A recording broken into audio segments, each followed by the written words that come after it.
பாலை காய்ச்சி வைய, கடை வரைக்கும் போயிட்டு வரேன். சரிங்க அத்தை. வாப்பா போயிட்டு வந்துருவோம்.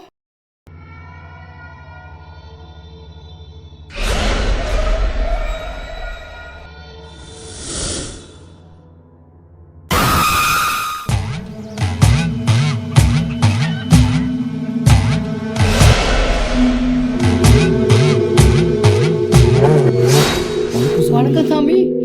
உட்காருங்க. எலுமிச்சம்பழம் நேரம் மாறுச்சா? அந்த எலுமிச்சம்பழம் ஐ லெமனு, நம்ம ஒரு லெமன் தான் தேடணும், 2 லெமன் கிடைச்சிச்சு. ஜூஸ் போடுவோம். என்ன விபதி வாசனை அடிக்குது? அத்தை எங்க இருந்து எத்தனை வந்தாங்களோ தெரியல. என் மருமக ஜூஸ் போட்டு குடிச்சிட்டா சாமி. சில நாட்களா உங்க வீட்டில் கண்ணுக்கு தெரியாத புரியாத சில அமானுஷ்ய விஷயங்கள்லாம் நடந்துக்கிட்டு வருது. ஆமா சாமி. எலுமிச்சம்பழம் விஷயத்துல தான் ஏதோ தப்பு நடந்து போச்சு சாமி. நீங்க தான் எங்க குடும்பத்துக்கு ஒரு நல்ல வழியை காட்டணும் சாமி.